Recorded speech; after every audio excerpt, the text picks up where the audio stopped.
الا بذکر اللہ تطمئن القلوب، یاد رکھو کہ اللہ تعالیٰ کا ذکر ہی ایسا عمل ہے کہ جس سے دلوں کو اطمینان ملتا ہے۔ ذکر قرآن کریم میں اللہ تعالیٰ نے کتنی جگہ ارشاد فرمایا ذکر کے حوالے سے، ترغیب دے رہے ہیں۔ سورہ منافقون میں فرما رہے ہیں یا ایھا الذین آمنوا لا تلہکم اموالکم ولا اولادکم عن ذکر اللہ، تمہارے اموال، تمہاری اولاد تمہیں اللہ تعالیٰ کے ذکر سے غافل نہ کر دے۔ خبردار رہو، ہوشیار رہو کہ دولت کی وجہ سے پروردگار کے ذکر سے غافل نہ ہو جانا، بچوں کی محبت میں آ کر ذکر سے غافل نہ ہو جانا۔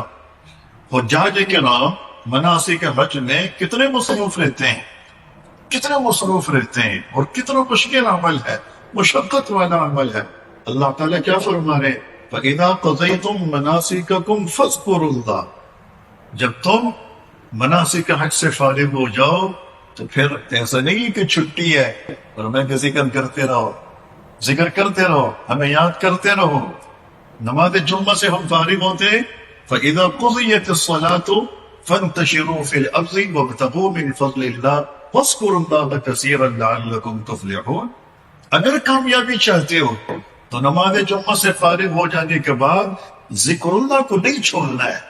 جہاں دنیاوی امور سر انجام دیتے ہو وہ دیتے رہو، وہ دیتے رہو، لیکن خدا تعالیٰ کا ذکر بھی ساتھ میں کرتے رہو، لعلکم تفلحون، تمہیں کامیابی ملے گی۔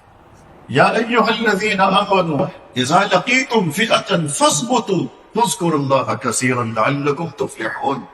ایمان والو، جب کافروں سے ٹکراؤ کے لیے، مقابلے کے لیے میدان جہاد میں کود پڑو تو ایک تو یہ کرتے ہیں فاثبتوا، ثابت قدم رہنا ہے، بھاگنا نہیں ہے، واذکروا اللہ، دوسرا کام یہ کرتے ہیں کہ ذکر کرتے رہنا ہے، یعنی تلواریں بھی چلتی رہنی ہے، ذکر بھی ہوتے رہتا ہے۔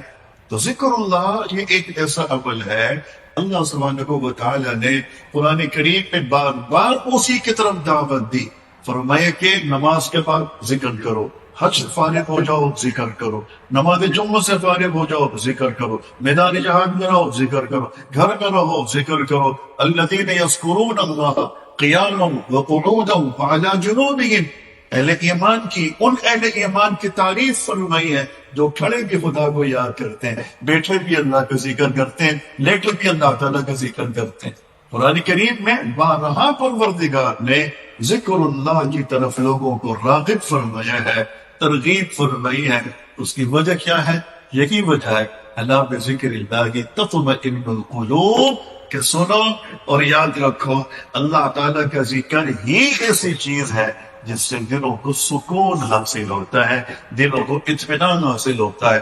اب ذکر اللہ بہت سارے، ذکر اللہ کے لیے کوئی خاص پروٹوکول کی ضرورت بھی نہیں ہے کہ آپ باوضو ہو کر ذکر کریں، یا آپ مسجد میں آ کر ذکر کریں، قبلہ رخ ہو کر ذکر کریں، ٹوپی پہن کر ذکر کریں، نہ کوئی اگر یہ ساری چیزیں ہوں تو بہت اچھا ہے، لیکن اگر وضو نہیں ہے تو بھی ذکر کر سکتے ہیں، مارکیٹ میں تو بھی ذکر کر سکتے ہیں، بیڈ پر لیٹے ہوئے تو بھی ذکر کر سکتے ہیں، مسجد میں بھی کریں، مسجد سے باہر بھی کریں، بیٹھے بھی کریں، چلتے پھرتے بھی کریں۔ اس کے لیے کوئی خاص پروٹوکول کی پابندیوں کی ضرورت نہیں ہے۔ اللہ تعالیٰ نے ذکر اللہ کو اتنا آسان رکھا ہوا ہے۔